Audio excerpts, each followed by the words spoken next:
आम्ही आलोय नरसोबाच्या वाडीला।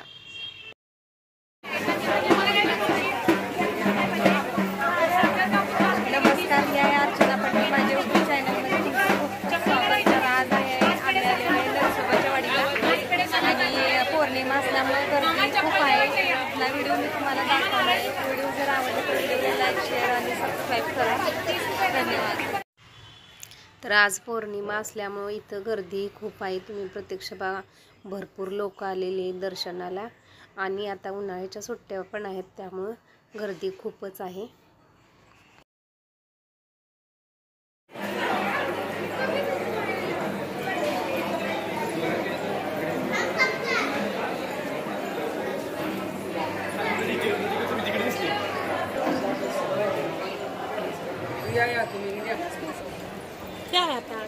आज पौर्णिमेमुळे जास्त गर्दी, पौर्णिमे दिवशी जरा जास्तच असते ना नेहमीपेक्षा। पाय धुवून यायचं ना।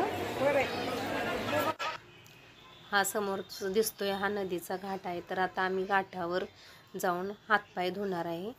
तर ऊनही खूप लागते। आता सर्वांनी हातपाय धुतल्यामुळं अगदी म्हणजे हातपाय थंड झालेले आहेत, बरं वाटलं हातपाय धुतल्यामुळं।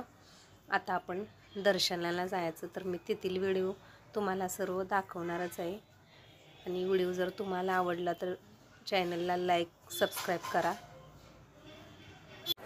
आज पौर्णिमा असल्यामुळे गर्दी खूप आहे। आता आम्ही इथं हातपाय धुतलेले आहेत। आता दर्शनाला जायचं। किती वेळ लागते बघा, तरी अर्धा पाऊण तास तर लागेल दर्शनाला। पालखी गेली बघा आत्तावरती। हा, आधी दर्शन घेऊन येऊया नव्या होय, चला गर्दी पुन्हा लय होणार। आता आम्ही दर्शन रांगेत थांबलेलो आहे। कमीत कमी 1 ते 1.5 तास लागेल। मंदिराचं हे बांधकाम चालू आहे। मोठे मोठे पिलर उभे केलेले आहेत।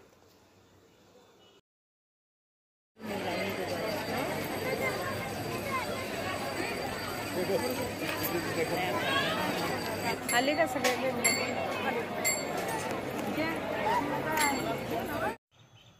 खवा, बासुंदी, पेढे व म्हणजे दुधाचे सर्व पदार्थ इथं खूप प्रसिद्ध आहेत नरसोबाच्या वाडीचे। आणि कवटेची बर्फी तुम्हाला फक्त इथंच मिळणार। आम्ही ST महामंडळाच्या गाडीनेच आलेलो आहे।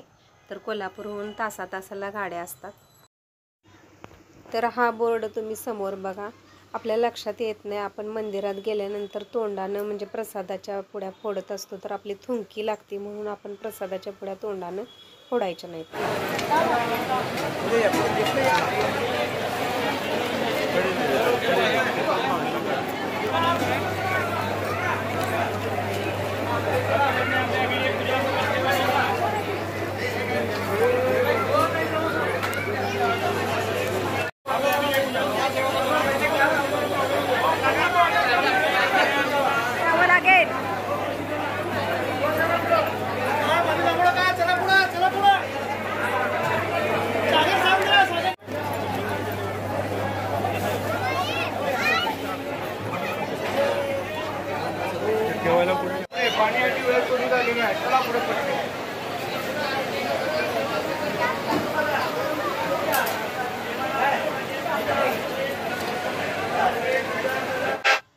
हा मंदिराचा मागील देवाऱ्याचा गाभारा आहे।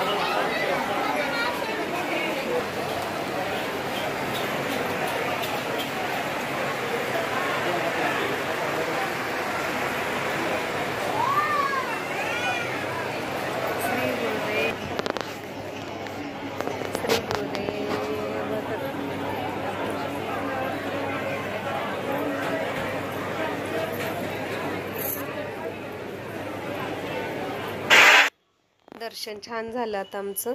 आता दर्शन घेतल्यानंतर समोरच इथं महाराजांचा मोठा फोटो आहे. इथं सर्वजण म्हणजे कोण अध्याय वाचतं, कोण जप करतं. एक लोक आल्या पावली एक 5-10 मिनटं मंदिरामध्ये अशी शांत बसत असतात. तर बरं वाटलं.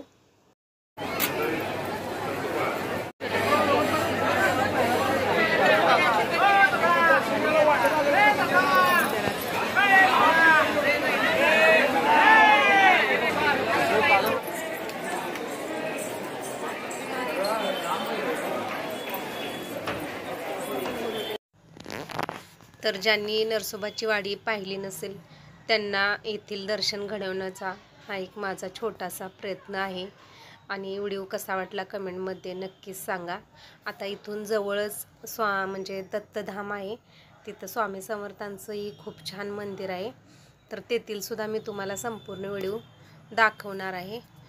गर्दी असल्यामुळे मला काही जास्त शूट करता आलेलं नाही, पण जेवढं शूट करता येईल तेवढा व्हिडिओ मी तुम्हाला दाखवण्याचा प्रयत्न केलेला आहे. आता आम्ही दर्शन घेऊन मंदिरातून बाहेर आलेलो आहे. आणि मंदिराच्या बाहेर म्हणजे परत जातानाच आपण ज्यावेळी मंदिरामध्ये जातो त्यावेळी उजव्या हातालाच ही मंदिरं लागतात. तर आता आम्ही दर्शन घेतल्यानंतर परत ह्या मंदिरामध्ये आम्ही निघालेलो आहे. इथंही बऱ्याच जणांचे म्हणजे महाराजांचे शिष्य बऱ्याच जणांचे इथं फोटो आहेत व समाधी आहेत.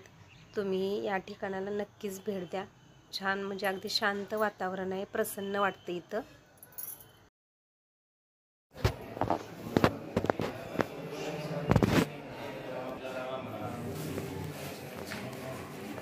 श्रीरंग अवधूत महाराज नारेश.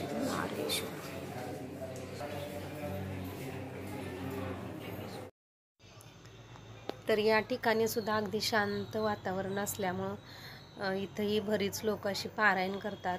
उन्हाचा जप चालू असतो आणि अतिशय म्हणजे प्रसन्न वाटतं या ठिकाणी. आता मंदिरामध्ये प्रसादाची सोय होती, पण गर्दी खूप असल्यामुळं मंदिरापासून जवळच हा 5 मिनिटाच्या अंतरावर म्हणजे दत्तधाम आहे. तर इथे खूप छान मोठाच्या मोठा मठ आहे हा. आणि इथंही प्रसाद असतो, रोज असतो इथं 12 वाजता प्रसाद. तर ऊनही खूप लागत होतं. आता इथंही पायात सेनी असा पाण्याचा कुंड ठेवलेला आहे. आता हातपाय धुतल्यानंतर अगदी म्हणजे बरं वाटलं. आणि उन्हाने एवढं म्हणजे हातपाय तापलेलं, कुंडात पाय घातल्याबरोबर अगदी थंड वाटलं. इथलं वातावरणही खूप छान आहे.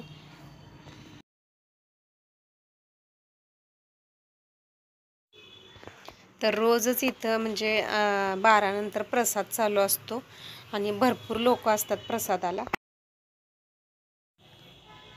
आपल्या संसारामध्ये सर्वात श्रेष्ठ दान म्हणजे अन्नदान.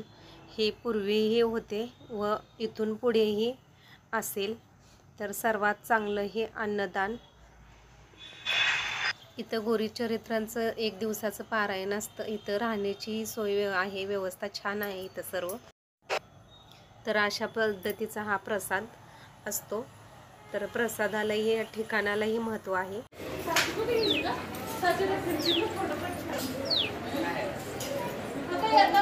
पक्ष्यांचा आवाज पण मस्त छान किलबिलाट.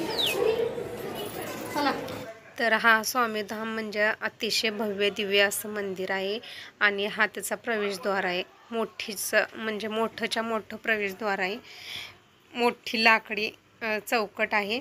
आणि तुम्ही आत गेल्यानंतर प्रत्यक्ष बघा. कधी तुम्ही जाशीला त्यावेळी नक्कीच या स्वामीधामला भेट द्या.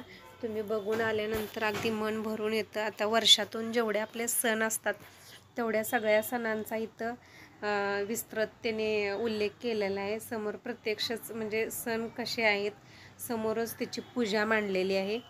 प्रत्येक सणांचे, होळी असो, गुढीपाडवा असो, अक्षय तृतीया असो, सगळ्या सणांची त्यांनी इथं पूजा मांडलेली आहे. लक्ष्मी कारक व्रतापैकी एक असून या दिवशी बलीच्या बंदिवासातून माता लक्ष्मीची सुटका झाली. लक्ष्मी मातेची प्रदोषकाळी पूजा करतात. धन्वंतरी पूजन व सुबारस.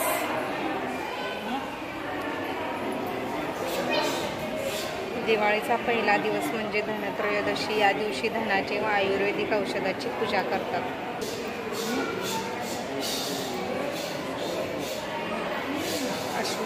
शुद्ध पौर्णिमा म्हणजे कोजागिरी पौर्णिमा.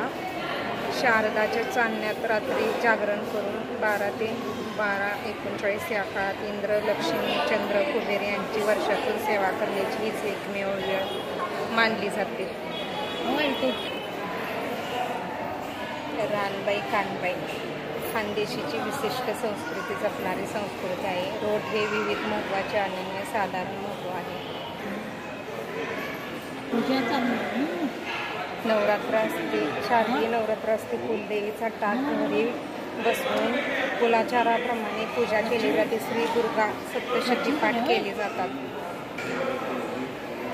भाद्रपद शुक्ल पंचमीला ही ऋषीपंचमी ओळखली जाते. ऋषी मुनीचे ऋण व्यक्त करण्यासाठी हे व्रत करतात.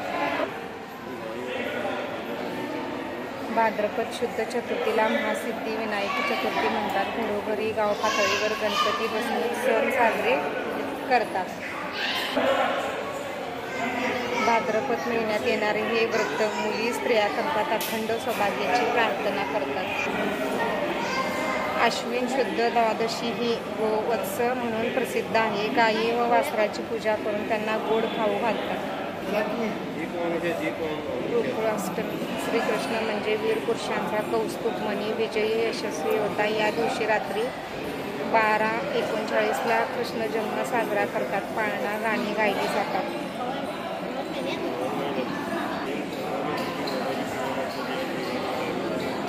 नागपंचमीचा सण श्रावण शुद्ध पंचमीला नागपंचमी येते. या दिवशी नागाची पूजा सर्वजण करतात. या दिवशी दळण कांडण चिरणे तळणे वर्ज मानतात. तर नरसोबाच्या वाडीचा संपूर्ण व्हिडिओ दत्तात्रेयांची मूर्ती पुन्हा स्वामी धाम मी तुम्हाला दाखवण्याचा प्रयत्न केलेला आहे. तर अशी स्वामी महाराजांची मूर्ती आहे. प्रत्यक्ष बघा तुम्ही.